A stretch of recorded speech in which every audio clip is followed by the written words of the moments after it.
यो खास हजुरको यो चपिङ बोर्डको बारेमा कुरा गर्दा चाहिँ त्यति गाह्रो कुरा चाहिँ छैन कि हाम्रो यो कुन बोर्डमा के काट्ने, कुन बोर्डमा के काट्ने भनेर। अब जस्तै हजुरको अब व्हाइटमा काट्दाखेरि व्हाइट भनेको त हजुरको सेतो हो नि त।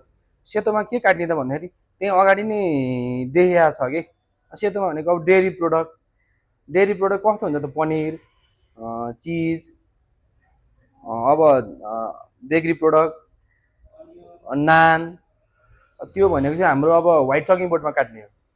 अब जस्तै अब ग्रिन चकिङ बोर्डमा काट्ने। अब ग्रिन भन्ने बित्तिकै अब हजुरले दिमागमा के आउँछ भने हाम्रो दिमागमा चाहिँ के आउँछ भने हरियो भन्ने आउँछ कि जस त्यसमा चाहिँ अब हरियो पर्यो काट्न पर्यो क्या। अब एक दुईवटा कुरा अबातमा पर्न सक्छ। जस्तै अब वाटरमेलन केमा काट्ने भनेर कन्फ्युज हुन्छन् कि कतिपय किचन स्टाफहरू, बारको स्टाफहरू कन्फ्युज भएको मैले देखिरहेको छु। त्यो पनि फुडहरू पनि हजुरको हरियोमै काट्ने हो। अब त्यस्तै अब अर्को छ हामीसँग अब रेड चकिङ बोर्ड। रेडमा भनेको चाहिँ रेड भनेको त रातो, के को मासु चाहिँ रातो हुन्छ त भनेदेखि हजुरको चाहिँ यो जति पनि चारवटा खुट्टा भएको छ नि त्यसको मासु चाहिँ रातो हुन्छ क्या।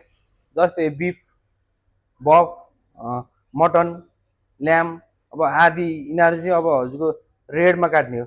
अब जस्तै अब सी फुड, सी फुड चाहिँ केमा काट्ने त भन्दाखेरि निलोमा काट्ने। निलो चाहिँ के को कलर हुन्छ त हजुरको चाहिँ जब जति पनि गहिरो समुद्र, खोला नाला हुन्छ नि त्यसको कलर चाहिँ कस्तो हुन्छ निलो हुन्छ क्या।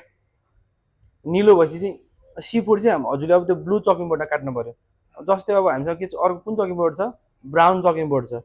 ब्राउन चकिङ बोर्ड भन्ने बित्तिकै त्यसमा चाहिँ यसो हामीले अब डढाउँदाखेरि अलिकति ब्राउन ब्राउन मिटहरूको त्यो कलर ब्राउन ब्राउन आउँछ नि।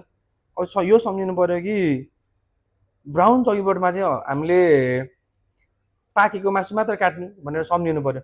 त्यस्तै छ हामीसँग अर्को अब येल्लो चकिङ बोर्ड। येल्लो भनेको के छ त्यसको कलर कस्तो छ त जस्तै पहेँलो छ नि त्यसमा चाहिँ हामीले के काट्न सकिन्छ भनेदेखि पोल्ट्री आइटम के। पोल्ट्री आइटम भनेको के छ भने जति पनि पहेँला भएको आइटम चाहिँ हामीले येल्लो चकिङ बोर्डमा काट्न सक्छौँ। हस् त धन्यवाद।